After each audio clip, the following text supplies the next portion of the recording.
y'all. So I'm gonna do my first story time on TikTok, and we're gonna do how me and my roommate got into a fight, and it happened this morning, mind you. Okay, so for context, I'm from Oakland, California. I go to school in North Carolina. I go to NCAT, and the girl I stay with, my roommate, she go to a different school than me. We live off campus. We don't live on campus. So I lived here first, and I've already had problems with this girl just because I have a cat. I have a Sphynx cat, a hairless cat, and I guess she's scared of cats. I don't fucking know. My cat's not even 1 year old yet, but I was living here by myself at first, so I could keep a cat here. You feel me? But when she moved in, she had a problem with it, so she had told the landlord that I've been keeping a cat here. But keep in mind, I didn't tell them I had a cat. Like I just would have it here because nobody else lived here with me, so management didn't even know. So she told management that I had a cat, and they was charging me every single day without me knowing for my cat being here because I didn't even know that she told them. So they was charging me like $60 a day for my cat to be here. So when I finally found out that she was telling them because my bill had reached like $600, they like, yeah, your roommate been telling us every single day that you've been having this cat here, so we've been charging your bill. So I had to pay $1,500 to ship my cat back to California. And it's like, mind you, I'm across the country by myself. Like, I literally go to school halfway across the country. Not even halfway, the whole way, like a whole way across the country. So why I can't have my pet here to keep me company? It's like my emotional support animal. So, but I didn't feel like being charged. They were trying to evict me if I didn't pay the $600. So I ended up just paying it and shipping my cat back home. So now he's back home with my family.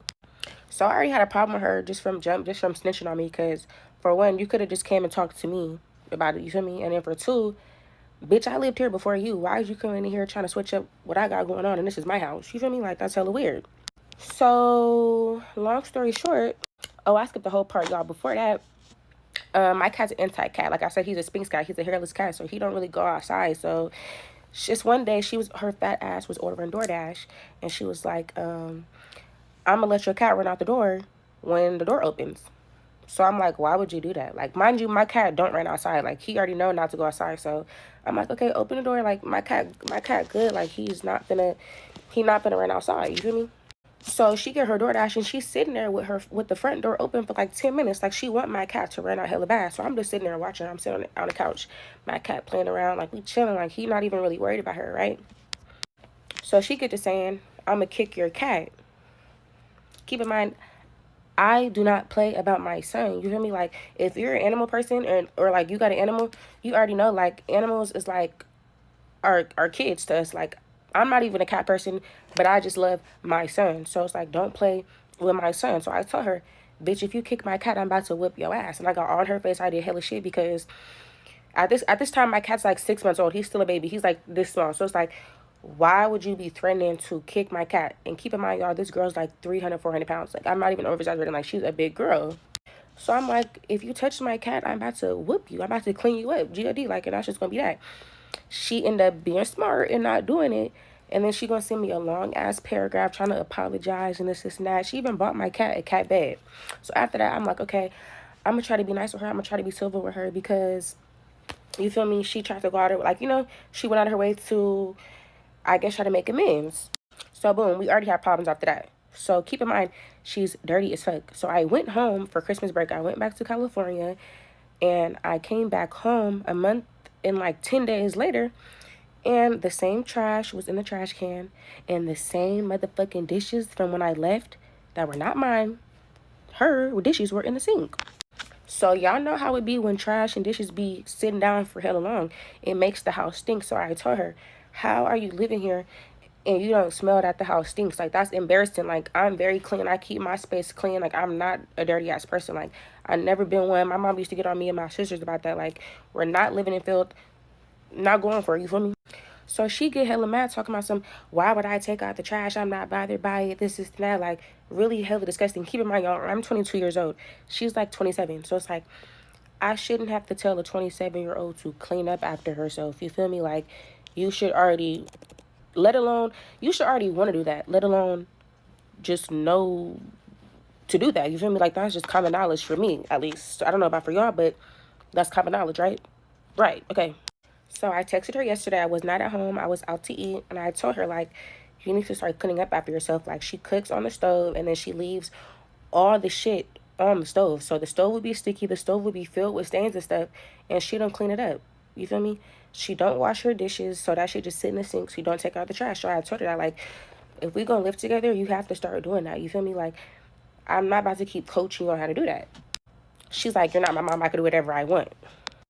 Bitch, I have to be your mom to tell you to clean up after yourself. Like, I shouldn't. I'm 5, 6 years younger than you. I shouldn't even have to tell you to do that. You should want to do that yourself. Like, so we getting into it, right? She called me an idiot. So I'm like, you fat ass bitch. So we going back and forth. She's like, oh bitch, your mama don't love you. This is not like we really going back and forth. So I'm like, okay, I'll be home in 45 minutes. Like, let's see if you keep the same energy when you at home. I mean, when I'm home.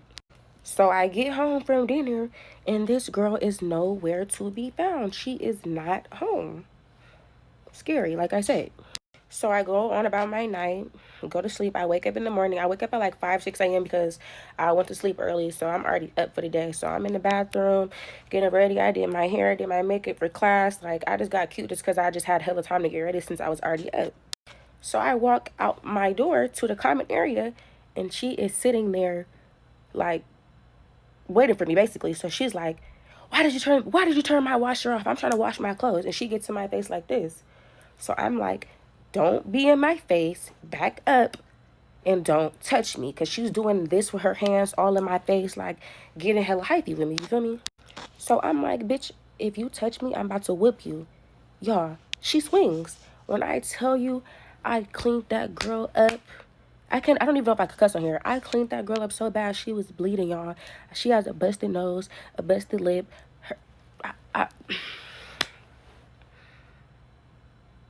I did what I had to do. Point blank, period. Not everything is good to put your hands on me.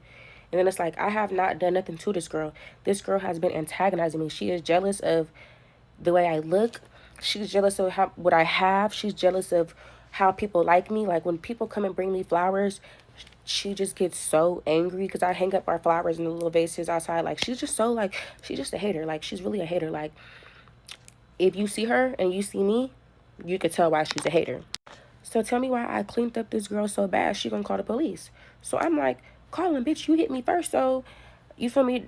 After you hit me, it's self-defense. Like, I'm not worried about nothing. Like, I done stomped around and did a lot. You feel me? Because it's like, at this point, you've been bothering me. You've been harassing me. And I just kept letting you slide. You feel me? Because I'm not about to keep doing that with nobody I live with. So she called the police. The police get here. And the police are on my side. Because keep in mind, we have a camera in our room. So, not in our room, like in our common area. So, I'm telling the police, like, tell her, like, let's check the cameras because she put her hands on me first and the camera's gonna show that she put her hands on me. Why this girl start saying, oh, the camera's dead, the camera been not working for this amount of time, this and that. Okay, so for one, that already makes you look guilty because if I hit you first and I attacked you, you would automatically be ready to pull up the evidence, ready to get me arrested, you feel me? Keep in mind, I live in the South, so this is like a racist, like, you know, it's not really like the most like welcoming for black people. So it's like, don't call the police on me and you're not ready to be about that life.